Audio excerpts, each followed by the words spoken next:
Okay, Ross, here we go. Second 250. What is this? Here comes that Ford 350. Boy, Brian Costner knows where to find them. Look at this. Oh, Becky Mesley with the 30-second board. Oh, Paul Kingsley, big kiss, Ross. What do you think? Well, I think I'm going to be trading in my job as color commentator here just to do that refereeing job. It looks pretty sweet. You got it. Kinger knows what's going on. There he goes, flipping that 5-second board. Doesn't seem to be bothered by the kiss. Riders on the line, second 250 moto, and the gate is down. There they go, Roscoe, going into that big, tight right-hander.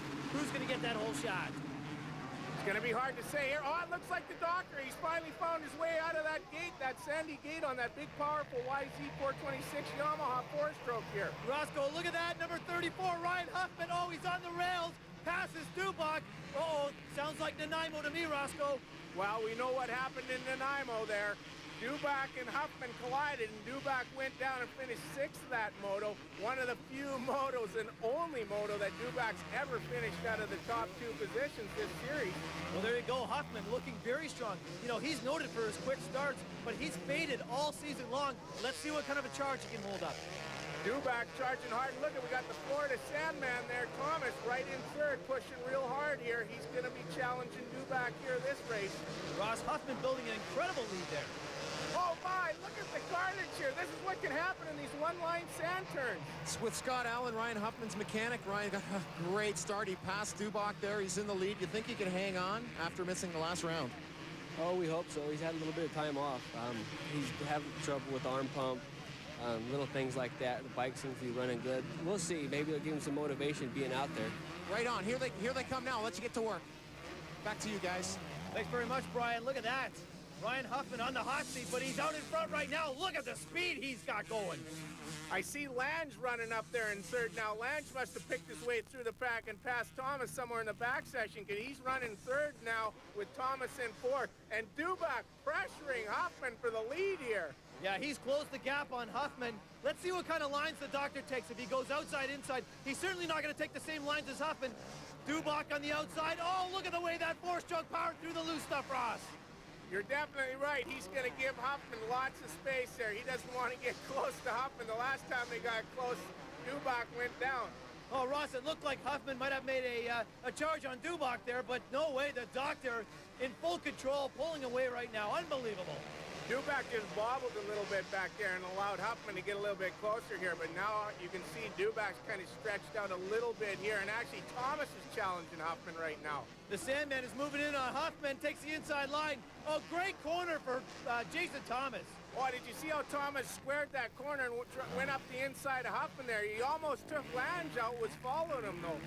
Okay, well, here we go. The doctor out in front. Oh, nice line for the doctor there. An unbelievable. Okay, look at that. Thomas has made the pass. Looks like, oh, Lange just passed Huffman as well.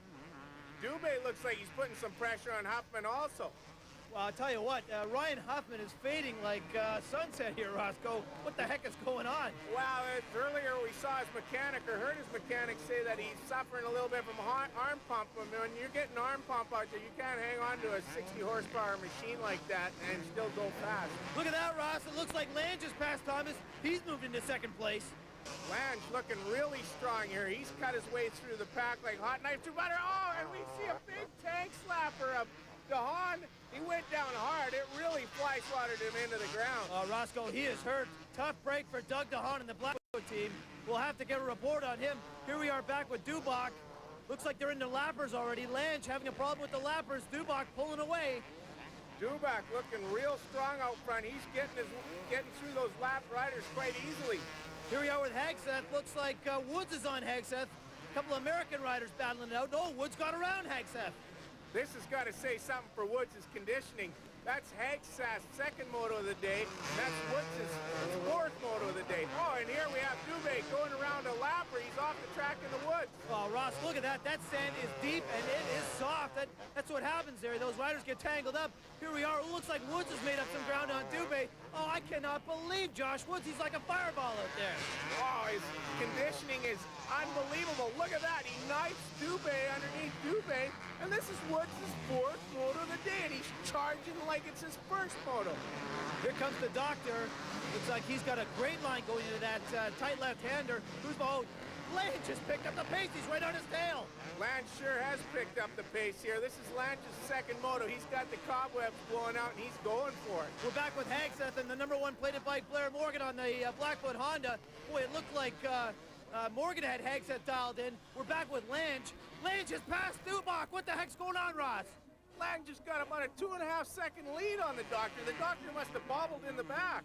Well, here we go. Lange coming into that tight left-hander. Oh, he swapped it out, Roscoe. He's off the bike. He ghost rode it around the tree there. Did you see the bike came out with nobody on it? He's ran back. He's got it going here. He's pulling the Kickstarter out right now. He gives it a couple quick prods, and he's off. Well, let's have a look at that in slow motion, Ross, because I didn't even see what happened. Well, here, he's coming around the tree, and you can see the bike's jumped out over the rut, and he's fallen off the bike, and the bike's been on its two wheels. Well, let's talk about a deja vu. That has happened to Darcy Lange in just about every single moto, and especially when he's been leading. Tough break for him. Look at this. Morgan is right on Hagseth, but Hagseth is not backing off. Boy, he's riding really strong here today, Ross. You see the different lines Morgan's taking. You young kids out there, watch this. These guys do not follow these pros. They're always taking different lines and try and pass the guy in front of him. Look at this, Roscoe. Darcy Lange has made it up on Thomas. Thomas passed him when he crashed, and he's moved into second. Boy, that Darcy Lange has got some stones, man. There can't be much time left here, and Lange and Thomas battling ferociously here. Thomas, every which way, every different line he can take to take on Lange. I'll tell you what, Ross, sign of a veteran. The man goes down, he picks it back up, and now he's back in the race. It looks like Dubach, though, has picked up quite a bit of time on Lange, and here he is taking the white flag, signaling the last lap, Ross. Yeah, he's really gained a lot of ground. Lange lost a lot of time when he rode that bike around the tree. Here we go with Dubé working up on Thomas. Boy, that is a tough part of that track. Look how deep those ruts are. They're very deep and high here, and Dubach here coming up here on his final approach here. Another one in the bag for the doctor. Nice shotgun finish for the doctor, Doug Dubach. Another win for that Gowland Motorsport Yamaha. You had some pressure out there from #3, Darcy Lange. Can you kind of fill us in on what happened out there? Well, you know, Darcy's only riding 250 today, so I knew he was going to be stronger than he's been in the past rounds, so it wasn't really a surprise when he came around me, but I just put my head down and was going to grit my teeth and see if I could still take the moto. He got tangled up in a rut. It was real tricky all day long, and, you know, he kind of paid the price. But I'll tell you, my Gowland Motorsports FedEx Yamaha Enzo suspension got me in that whole shot and kept me going in that rough track. My mechanic had just finally given me a board that I had a small cushion. So I struggled on a couple lappers in the back, and then I heard a guy charging down the inside, and I thought, oh, maybe it was a lapper. So I gave him just a smidgen of room, and it was Darcy. That wasn't a very smart move. So Is Doug Dubach going to make that mistake again? I don't think so. I'm not going to lift my elbows for anybody. Well, this time it's the doctor picking up the scraps. Is Darcy Lange going to be able to stay on his motorcycle? We'll find out next week in Moncton. Here's your top 20 finishers in the second 250 moto of the day.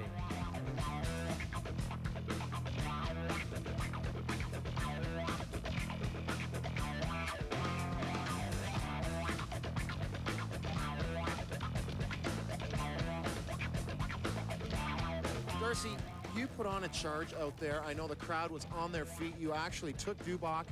You know, the crowd was getting settled into you pulling off a win. What happened out there?